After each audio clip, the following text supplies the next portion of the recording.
जय सिया राम।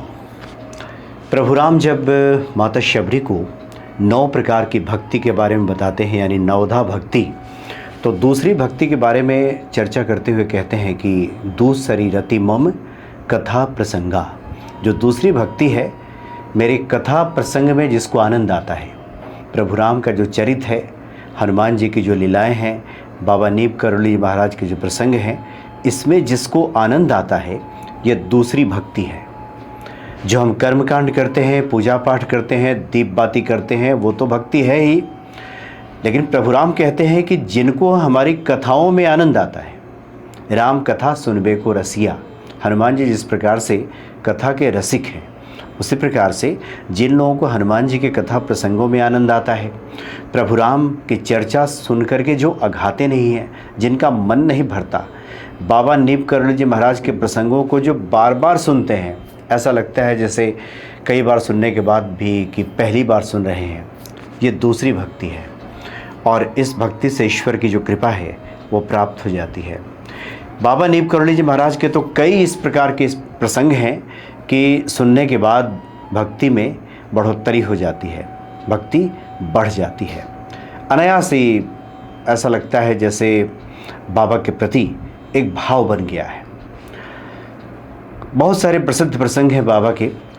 ट्रेन रुकने वाला जो प्रसंग है, जो बाबा ने रुकवा दिया था, जब तक बाबा ने चाहा नहीं तब तक ट्रेन आगे बढ़ी नहीं, उससे तो सभी परिचित हैं। उसी प्रकार के एक और प्रसंग है, इससे भी ज़्यादातर लोग परिचित हैं। एक बार पुनः इस प्रसंग को हम आपके सामने रखते हैं। दरअसल बाबा इतने करुणा वत्सल रहे कि उनके सामने अगर कोई आंसू गिरा दे, कोई रुआंसा हो जाए, कोई फरियाद कर दे, दुख भरी पुकार कोई कर दे बाबा के सामने, तो बाबा चाहे उसको पहले से जानते हो न जानते हो, बाबा के साथ उसका संबंध रहा हो न रहा हो, इससे कोई फ़र्क नहीं पड़ता। एक बार अगर कोई करुण पुकार बाबा के सामने कर दे तो ये हो नहीं सकता था कि बाबा उस पर कृपा न कर दे, क्योंकि स्वभाव ही है बाबा का। जिसका जैसा स्वभाव है वो उसी अनुरूप आचरण करता है। हनुमान जी संकट मोचन है तो संकटों का निवारण करते हैं। प्रभु राम करुणा निधान है तो स्वभाव है उनका, वो करुणा ही करेंगे। इसलिए माता सीता जी भी जब हनुमान जी से संदेशा भिजवाती है प्रभु राम के लिए, तो कहती भी है कि तात कह समोर प्रणामा, सब प्रकार प्रभु पूरन कामा, दीन दयाल बिरुद संभारी, हरहु नाथ मम संकट भरी। उनको भले ही आवश्यकता नहीं है किसी काम की, वो पूर्ण काम है, लेकिन उनका जो स्वभाव है ये एक बार याद दिला दीजिएगा कि वो करुणा वत्सल है, करुणा निधान है। दीन दुखियों पे दया करना उनका धर्म है, उनका स्वभाव है। वो अपना स्वभाव भूल रहे हैं तो आप याद दिला दीजिएगा, हनुमान जी से माता सीता जी कहती हैं। तो जिसका जो स्वभाव होता है वो वैसा ही आचरण करता है। तो बाबा का जो स्वभाव है वो करुणा का है, किसी पे भी करुणा ही करेंगे। जब बाबा की दाढ़ी कुछ बढ़ जाती थी, हमेशा नहीं बनवाते थे, लेकिन दाढ़ी कुछ जब बड़ी हो जाती थी तो फिर कभी मन में उनके आता था तो चले जाते थे नाई की दुकान में दाढ़ी बनवाने के लिए।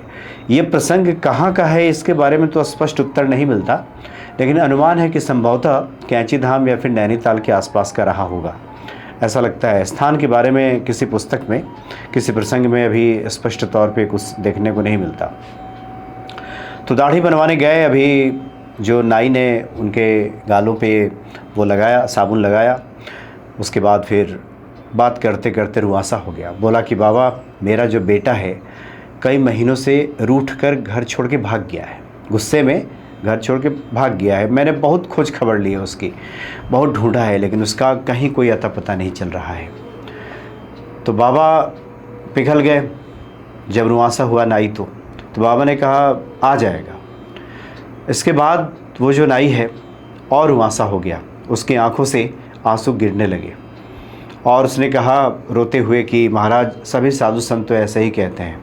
मैंने कितने लोगों से कहा है कि सब लोग ऐसा ही कहते हैं कि आ जाएगा, सब लोग धीरज बंधाते हैं, लेकिन घर में उदासी है। जो घर वाली है उसका रो रो के बुरा हाल है। घर जब लौट करके जाता हूँ तो बड़ा सुना सा लगता है, ऐसा लगता है जैसे घर खाने को दौड़ेगा। तमाम तरह की बातें उसने बाबा के सामने कही। बाबा सुनते रहे। अचानक उन्होंने जो कपड़ा रखा था नाई ने उनके ऊपर, उसको हटाया और कहा कि रुको, मुझे लघु शंका के लिए जाना है। ऐसा कह करके वो बाहर निकल गए, दुकान से बाहर निकल गए। कुछ देर के बाद फिर आ गए, आ करके दाढ़ी नाई ने पूरा किया, आधी दाढ़ी बनी थी कि बाहर निकल गए थे। उसके बाद लौट के आए, पूरी दाढ़ी बनवाई। जाते जाते फिर कह गए नाई को, चिंता मत करो, आ जाएगा तुम्हारा बेटा, आ जाएगा। और इस प्रकार से चले गए। आश्चर्य, अगले दिन नाई का बेटा घर पे आ गया, पहुंच गया।